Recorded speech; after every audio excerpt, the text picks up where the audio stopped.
Hello students, कैसे हैं आप सब लोग। अकाउंटेंसी और बिजनेस स्टडीज के बाद आज हम डिस्कस करने वाले हैं हाफ ईयरली में आने वाले most expected most important question जो कि आपके स्कूल एग्जामिनेशन में आपसे पूछे जा सकते हैं।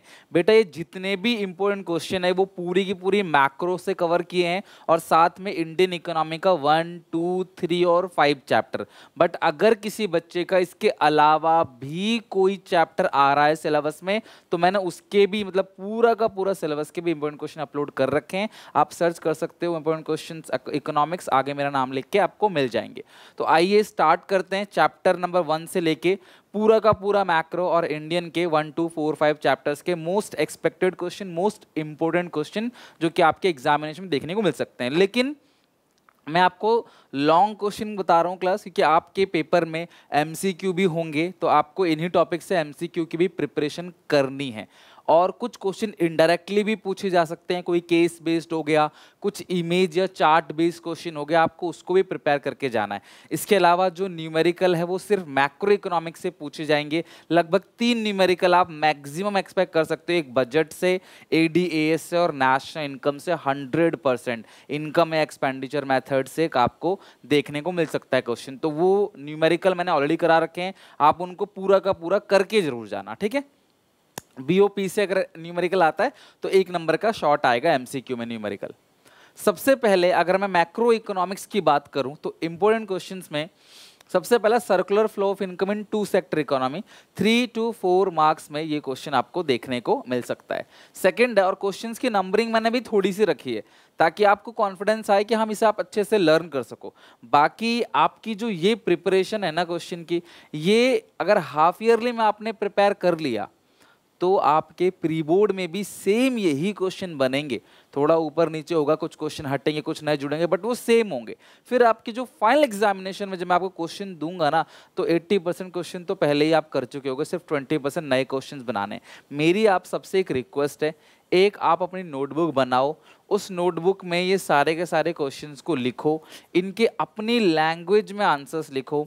हो सके तो कोई डायग्राम है उसको आपने इंक्लूड करो। शॉर्ट अगर हो रहा है आपका आंसर, लॉन्ग नहीं हो पा रहा तो कुछ एग्जाम्पल्स इंक्लूड करो। मतलब ये जो मैं लगभग आपको 20 से 25 क्वेश्चन आज देने वाला हूँ वो पूरी की पूरी, अगर मैक्रो से मैं आपको आज 20 क्वेश्चन दूंगा मैक्रो से, तो इस मैक्रो के जो 20 के 20 क्वेश्चन है समझ लो पूरी मैक्रो कवर करता है। तो अगर आपने हाफ ईयरली में इसको अच्छे से प्रिपेयर कर लिया तो आप फिर से इन्हीं क्वेश्चंस को प्रिपेयर करोगे आपके प्री बोर्ड में, और फिर से इन्हीं क्वेश्चंस को प्रिपेयर करोगे आपके फाइनल बोर्ड्स में। हालांकि मैं 5-10 क्वेश्चन और ऐड कर दूंगा। तो सोचो, जब एक ही क्वेश्चन को लगभग आप 3 बार पढ़ के प्रिपेयर करके जाओगे तो आप एग्जामिनेशन में क्यों नहीं लिख पाओगे।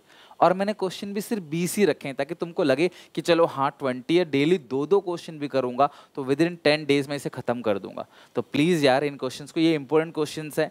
टीचर अगर आपको इनमें से कोई भी क्वेश्चन देगा तो आपको ऐसा लगेगा कि तुमने कर रखा है, आप आसानी से उसको एक्सप्लेन कर पाओगे और यकीन मानो आपके अच्छे नंबर आएंगे, ठीक है। थोड़े क्वेश्चन टीचर घुमा सकता है तो बी केयरफुल, आपके टीचर की हैबिट आपको पता होगी। दूसरा है क्लास जीडीपी लिमिटेशंस। जीडीपी के लिमिटेशंस जो मैंने क्लास बी सी डी बताया था ना, barter system, exchange, composition, distribution और एक्सटर्नलिटीज, वहाँ से कौन कौन से आइटम नेशनल इनकम में इंक्लूड होंगे, कौन से नहीं होंगे, ये आप प्रिकॉशन वाली वीडियो से कवर कर सकते हो। Precautions regarding income method, production method and expenditure method. What is mean by money supply, money supply किसे कहते हैं क्लास, और ब्रीफ में आपको M1 बताना है। CCDDOD मतलब मनी सप्लाई से, मनी चैप्टर से सबसे ज़्यादा चांसेस इसी के हैं आने के। नेक्स्ट है बैंकिंग में फंक्शंस ऑफ सेंट्रल बैंक, बहुत इंपॉर्टेंट है। सारे फंक्शन पढ़ो तो बहुत बेहतर है, बट फिर भी आप अगर इन 4 फंक्शंस को पढ़ लेते हो, bankers bank, supervisory bank, government bank और आखिरी जो है वो है बैंक ऑफ इशू, यानी कि पहला नोट इशूइंग अथॉरिटी, तो डेफिनेटली क्लास आपका कवर हो जाएगा बैंकिंग।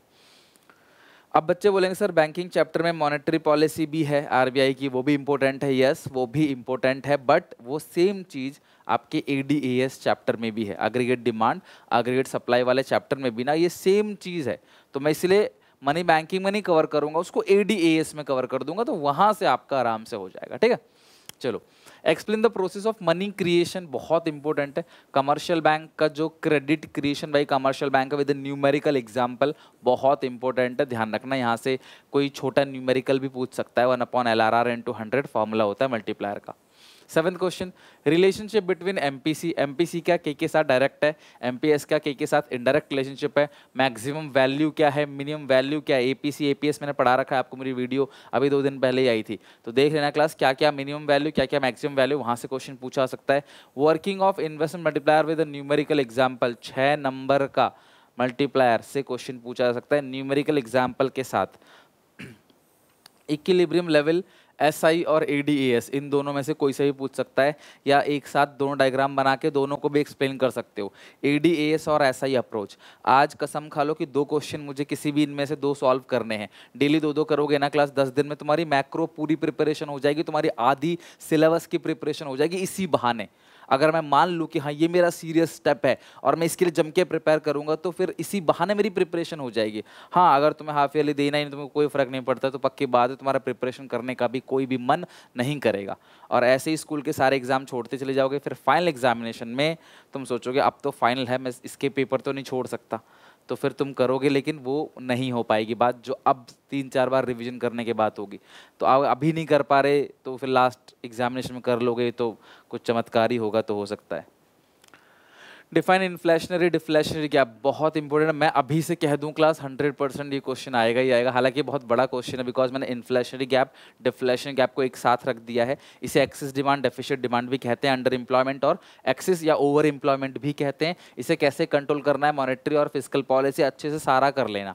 थोड़ा बड़ा कर दिया, मतलब अगर ये क्वेश्चन पेपर में आता है लगभग 15 नंबर का होगा क्वेश्चन, क्योंकि मॉनेटरी पॉलिसी के सारे इंस्ट्रूमेंट है, फिजिकल पॉलिसी में government taxation policy, government taxation, government expenditure on public welfare work, तो बहुत सारी चीज़ें हैं। तो इसीलिए क्लास आप यहाँ पे ध्यान रखना कि कोई भी एक आ सकता है, या तो इन्फ्लेशनरी गैप या डिफ्लेशन गैप, और मॉनेटरी फिस्कल दोनों नहीं आएगा, कोई भी एक आ सकता है। तो इतने सारे स्कूल्स हैं, किसी स्कूल में क्या पूछा जाए, किसी स्कूल में क्या, इसीलिए क्लास मैंने इकट्ठा सारा दे दिया। Objective of government budget, directly और इनडायरेक्ट क्वेश्चन बहुत इंपॉर्टेंट है, मतलब 99% कह सकता हूँ कि बजट चैप्टर से ये आएगा ही आएगा। मतलब मैं तुम्हें बजट चैप्टर से 3 चीज़ बता रहा हूँ क्लास, सारा पेपर उसी से कवर होगा। एक ऑब्जेक्टिव, एक रेवेन्यू और कैपिटल के बीच का डिफरेंस, चाहे वो मतलब कि रिसीट हो चाहे एक्सपेंडिचर हो, और अगला है क्लास आपका फिजिकल पॉलिसी का एक न्यूमेरिकल, मतलब इन 3 से ही आएगा सारा पेपर। एक्सचेंज रेट कैसे डिटरमाइन होता है फ्लेक्सिबल एक्सचेंज रेट सिस्टम में, ये क्वेश्चन आ सकता है। डेप्रिसिएशन ऑफ डोमेस्टिक करेंसी या एप्रिसिएशन ऑफ डोमेस्टिक करेंसी, और इसका एक्सपोर्ट इंपोर्ट पे इम्पैक्ट क्या पड़ेगा, और ये होता किस वजह से है।